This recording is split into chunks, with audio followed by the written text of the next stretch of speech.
Alors, je suis ravie de vous retrouver et de partager ce qui s'est passé pour moi ces derniers temps, principalement lors du dernier week-end. Nous avions un stage de 2 jours et les stages sont parfois pour moi l'occasion de grandes ou de petites initiations, comme ça l'est pour, de nombreux stagiaires. Et je n'avais absolument pas l'idée que j'aurais à partager ça, surtout dans les premiers jours, parce que ça me semblait être quelque chose, parce que c'est quelque chose de très intime, mais la vie est ainsi faite, ou ma vie est ainsi faite que je dois absolument partager ces expériences. Elles m'appartiennent quelques jours.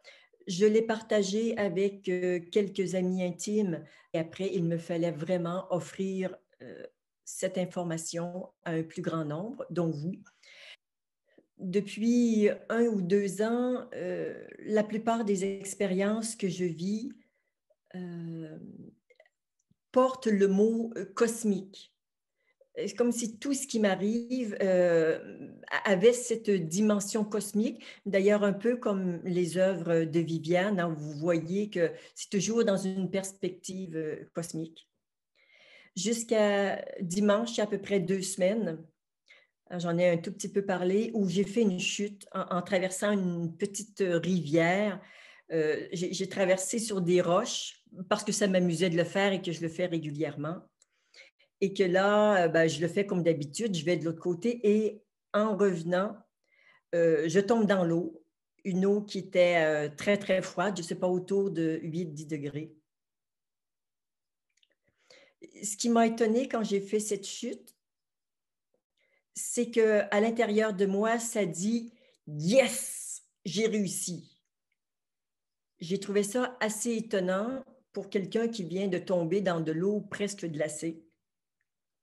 Et les 2 personnes qui m'accompagnaient ont présenté leurs mains pour me sortir de l'eau et j'ai dit: «Non, j'y suis, j'y reste» et j'y suis restée 1 ou 2 minutes et ensuite, bien sûr, je me suis demandé quel était le sens, de ça pour moi. J'ai demandé à notre ami Frédéric qui m'accompagnait. Il m'a tout de suite dit: «Baptême» et quelques heures plus tard, baptême cosmique.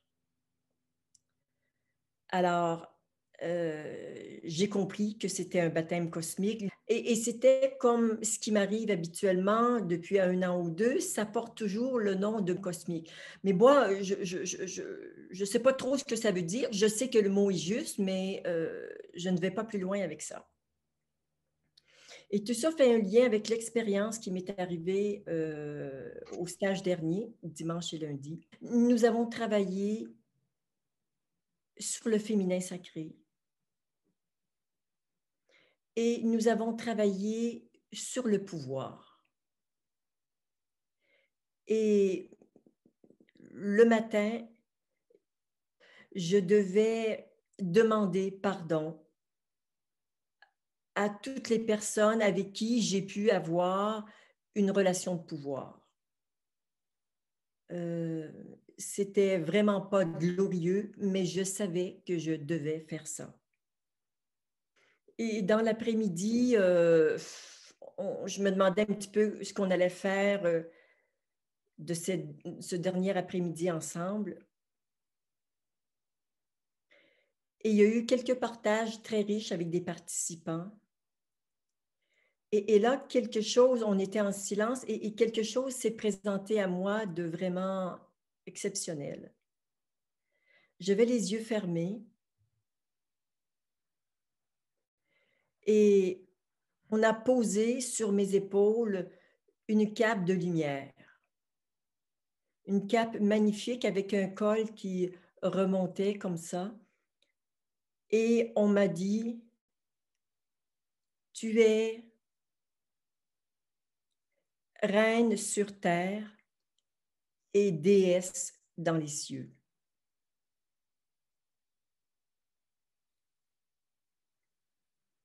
J'ai compris que c'était un grand moment, comme une consécration. que j'étais entourée d'êtres de lumière et que je vivais un moment vraiment unique. J'ai compris par la suite un petit peu ce qui m'arrivait en posant la question, maintenant, quelle est la prochaine étape? J'ai cru à un certain moment que j'étais arrivée comme au bout du chemin. Après l'éveil, j'avais cette impression que j'étais au bout du chemin. À un niveau, on y est tout le temps et à un autre niveau, pas du tout. Et donc, quand j'ai posé la question, bon, maintenant qu'il y a eu ça, quelle est la prochaine étape? Et la réponse qui m'est arrivée tout de suite, c'est universel. J'ai compris immédiatement les étapes que j'avais franchies ces dernières années en me libérant de mon propre ego, donc d'une façon individuelle. Je me rappelle d'une consécration un petit peu semblable que j'ai vécue. J'étais à Bruxelles il y a 9 ans, où j'ai comme basculé au niveau planétaire. Et que là, c'était plus facile pour moi d'accompagner les gens et j'avais beaucoup plus de puissance, un angle de vue qui était très différent. Et que là, ces dernières années, j'avais basculé au niveau cosmique et que c'était à partir de cet espace que je pouvais agir sur la Terre et que j'étais en chemin pour ce qui me paraît être la dernière étape pour un être humain, qui est le niveau universel. J'ai compris le lendemain que mon si cher et si tendre ami Yogananda, je sais que vous le connaissez, c'est lui qui est l'auteur de Autobiographie d'un yogi. Depuis que j'ai rencontré Yogananda, bien sûr à travers ses livres, mais aussi dans une relation plus intime sur le plan subtil, j'ai toujours dit Yogananda, c'est mon frère et mon ami. C'est un grand maître, mais je ne peux pas prononcer ces mots quand je parle de Yogananda. C'est mon frère et mon ami.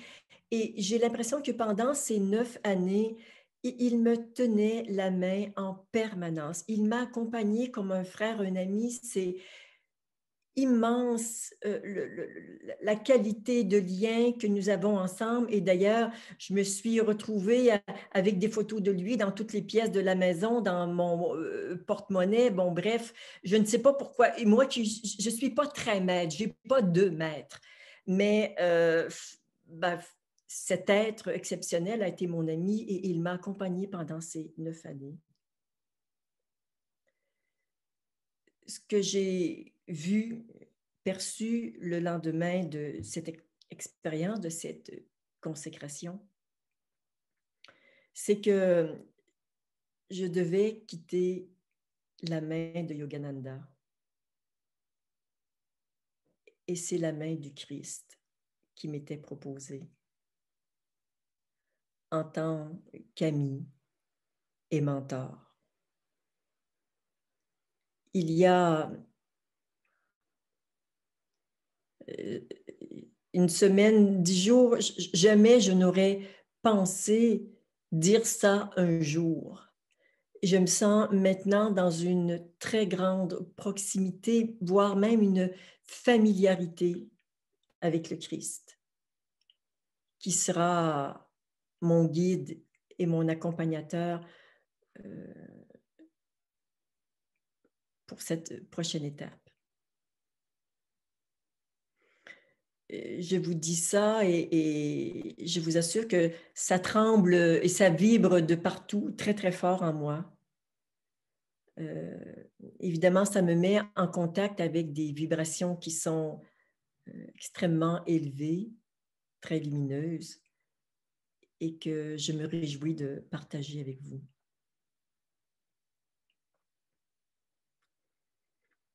Dès le soir de la consécration, quand nous sommes rentrés à la maison, j'étais avec Frédéric, nous avions 4 heures de route à faire. on m'a demandé de faire vœu d'obéissance, de chasteté et de pauvreté.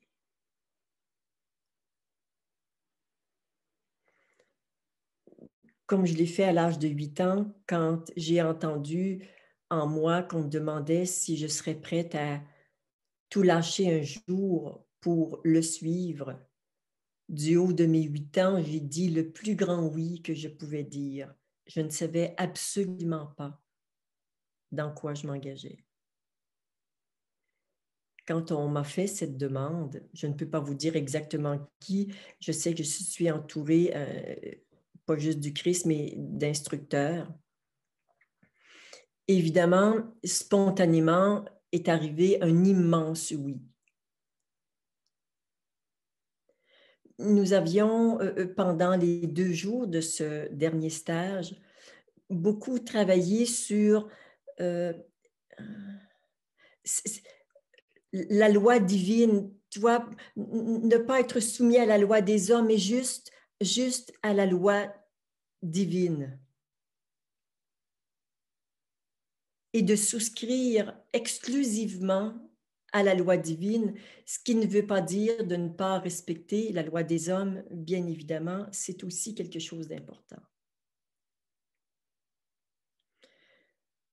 J'ai vu que vraiment souscrire totalement à la loi divine, c'était ça, le vœu d'obéissance. Et une sorte d'obéissance avec un O majuscule. Obéissance à ce flux divin qui descend en moi en permanence, qui m'arrose, qui me nourrit, qui m'éclaire.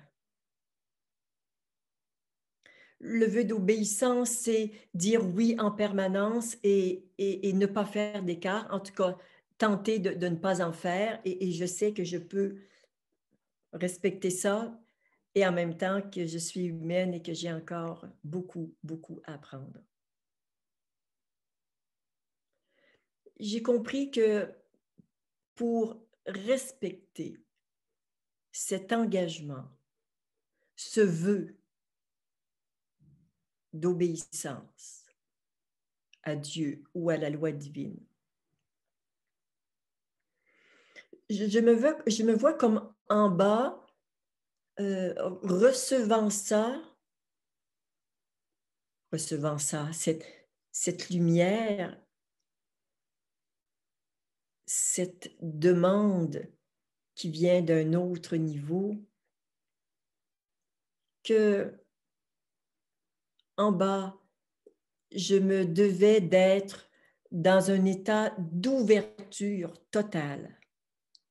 Et comment je décris cette ouverture totale? Avec une espèce de triangle qui se ressent comme ceci, c'est être dans une insécurité totale, une incertitude totale et une impuissance totale. Et quand on vit dans cette insécurité, quand on ne cherche pas à se raccrocher à quoi que ce soit, à qui que ce soit, ni au passé, ni au futur, ni aux idées, qu'on est vraiment dans ce que vous pouvez ressentir de plus grand comme insécurité, et la seule chose à laquelle on peut se raccrocher, c'est Dieu.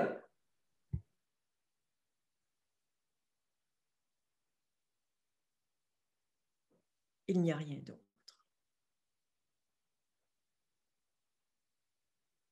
Mon engagement est total.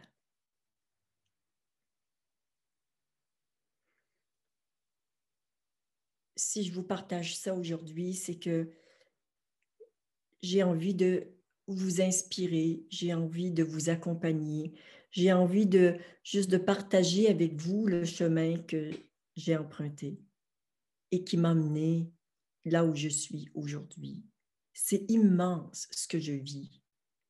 Mais ce n'est pas unique, c'est pour chacun de vous. C'est pour chacun de vous. Je n'ai rien de particulier, sauf que je suis engagée. Je suis fervente, je suis passionnée, je suis une amoureuse de Dieu et des hommes. C'est tout ce que j'ai.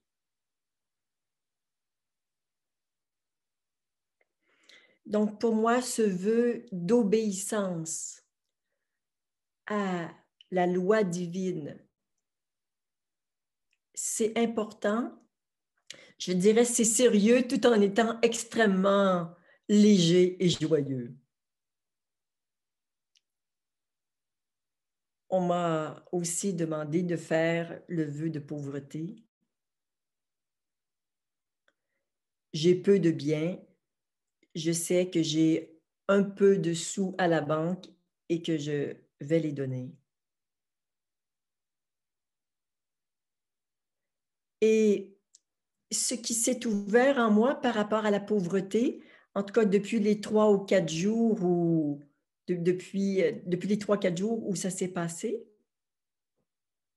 c'est que j'ai un goût pour le beau, comment dire, sans concession. J'ai vu des vêtements dans mon placard qui ne témoignent plus de cette beauté, de cette vibration que j'ai et que je dois absolument donner.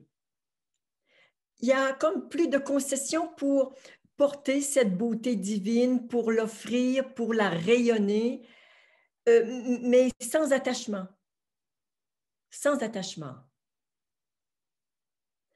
Et ouais, être attentive. Il y a quelques objets dans la maison qui devront être remplacés. Euh, c'est comme si ce vœu de pauvreté me donnait accès à un espace de beauté encore plus grand qu'avant. Donc, c'est une pauvreté dans le détachement, mais pas dans la misère. Rester qui je suis, mais complètement dépouillé de tout ce qui m'appartient, de ce qui m'appartenait. Donc, vous voyez que tout ça, c'est des grands vœux et en même temps, c'est une telle ouverture. C'est une telle ouverture que je n'aurais jamais pu imaginer. Vœu de chasteté, ça, c'est un petit peu plus facile compte tenu que je n'ai pas d'amoureux en ce moment. Et si jamais il y en avait un extraordinaire qui se présentait, ben, il devra composer avec cette situation, sachant que... Et ce que ça me dit, c'est tu ne peux pas faire l'amour avec Dieu et les hommes. On me l'a déjà dit il y a 7 ou 8 ans, où j'étais en couple à ce moment-là, d'ailleurs avec Frédéric, et qu'on a dû cesser tous les rapports sexuels pendant 5 mois. Et au bout de 5 mois, ça s'est réouvert. Nous avions à nouveau l'autorisation de le faire. Maintenant, je sais que c'est définitif. Je ne suis d'ailleurs plus en couple avec Frédéric, mais vous savez à quel point nous sommes proches l'un de l'autre, à quel point nous avons comme un contrat d'âme que nous honorons avec un immense bonheur. Donc, voilà ce qu'est ma vie maintenant. Je suis remplie de joie, de bonheur à l'idée de ce qui va se présenter à moi et des partages qui seront possibles. Et puis, à travers tout ça, dans les premiers jours, j'avais comme l'impression qu'on me donnait les clés d'une multinationale.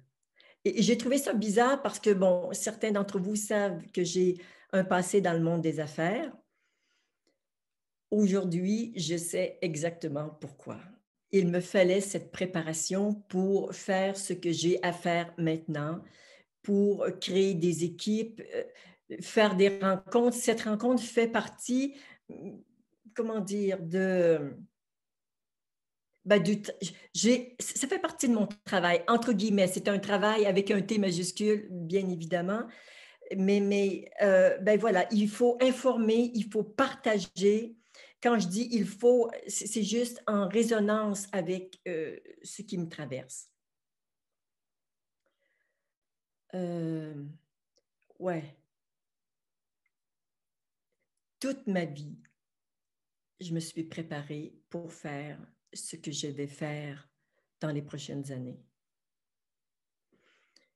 Une douzaine ou une quinzaine de personnes sont très proches de moi, m'accompagnent. Vous les connaissez, vous les voyez régulièrement, mais évidemment, François, Christine, Frédéric, Éric, bon, je ne vous les nommerai pas tous, mais c'est comme mon premier cercle. Et j'ai le sentiment que, comme si je suis un peu à la tête de la pyramide, et il y a un premier cercle de, je ne sais pas, une dizaine de personnes qui est connecté à un autre cercle d'une vingtaine de personnes qui est connecté à un cercle plus grand et plus grand et plus grand. Et de cette façon, nous formons ensemble une formidable pyramide où chaque individu grandit, mais aussi contribue à créer une force d'action exceptionnelle et immense dont j'ai besoin pour œuvrer sur la planète. Je sais que le but de cette incarnation, c'est d'accompagner l'éveil de l'humanité. Je le fais déjà depuis 10 ou 15 ans d'une certaine manière et à un certain niveau, je vais simplement continuer de le faire à un niveau un peu plus élevé, avec plus de moyens, plus de puissance et comme vous, en continuant mon chemin. Je ne suis absolument pas au bout du chemin. Et je me réjouis de savoir que j'ai encore beaucoup à ouvrir sur des univers que je ne peux même pas soupçonner aujourd'hui et que cette descente à la terre, ce mariage vraiment du ciel et de la terre qui est si important pour moi, le ciel et la terre, le divin et l'humain, ben, je vais continuer d'intégrer parce que je peux aller beaucoup plus loin. Et bien sûr, j'ai besoin de vous et vous avez besoin de moi. Et ça, c'est une sacrée bonne nouvelle. Hum, hum. Je suis tellement ravie, tellement amoureuse, tellement honorée.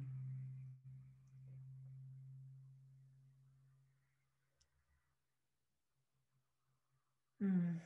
Nous allons peut-être nous poser en silence quelques minutes, juste pour laisser toute cette lumière qui jaillit en chacun de nous,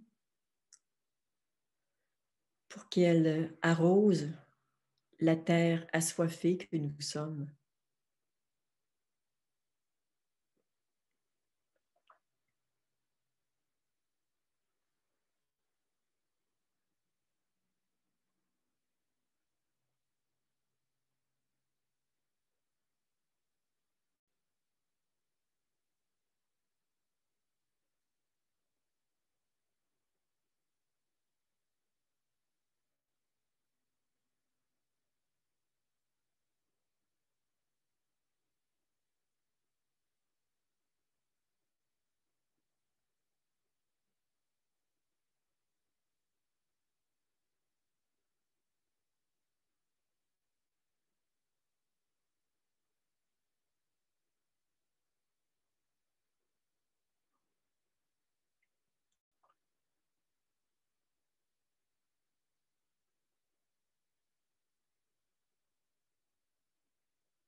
Un jour ou deux avant cette consécration,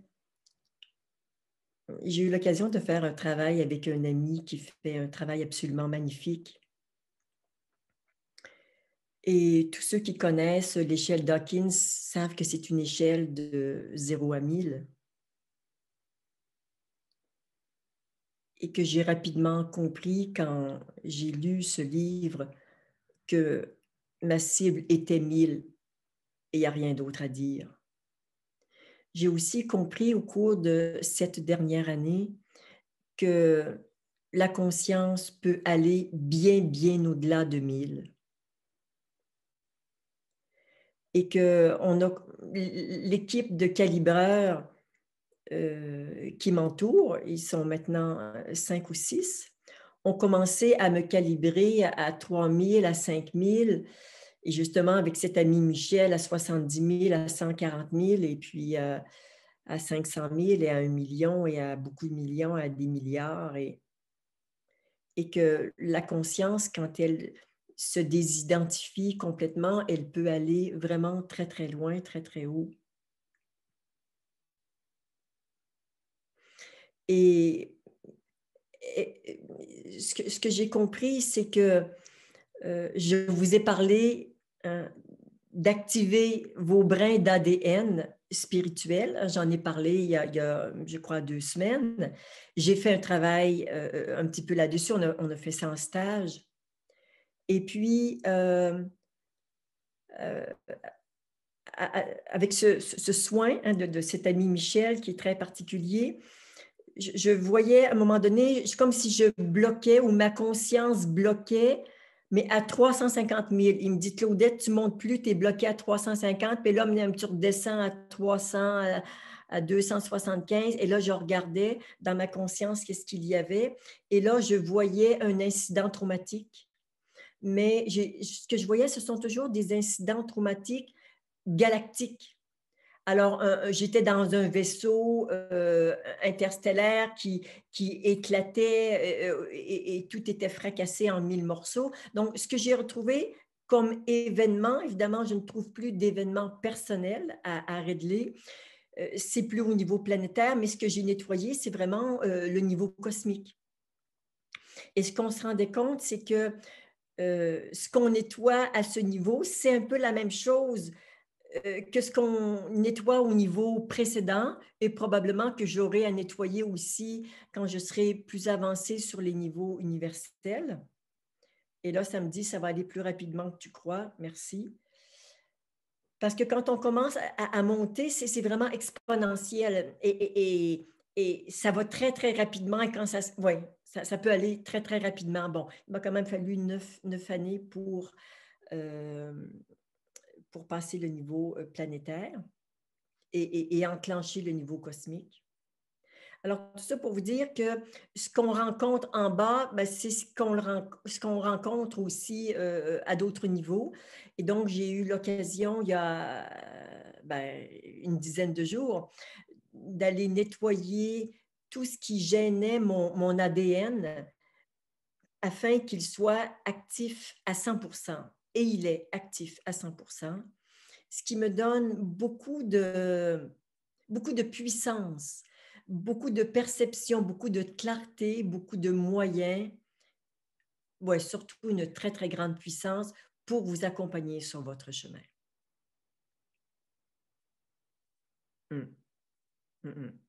Ouais, j'ai trouvé ça assez amusant de voir que, en fait, il y a des incidents traumatiques vraiment sur tous les niveaux.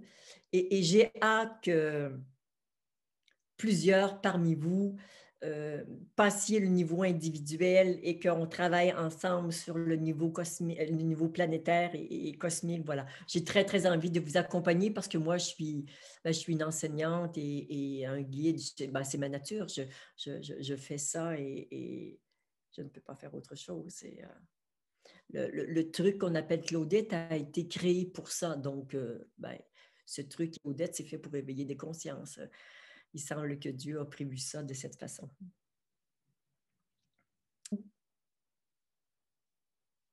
Que Dieu vous bénisse. Merci d'être dans ma vie. Et je me réjouis que nous continuions à méditer ensemble les mardis soirs. Vous avez reçu les invitations, sinon vous allez sur mon site, ce sera avec un grand, grand bonheur. Et c'est un immense honneur pour moi de vous accompagner sur votre chemin et que vous m'accompagniez sur mon propre chemin. Namasté.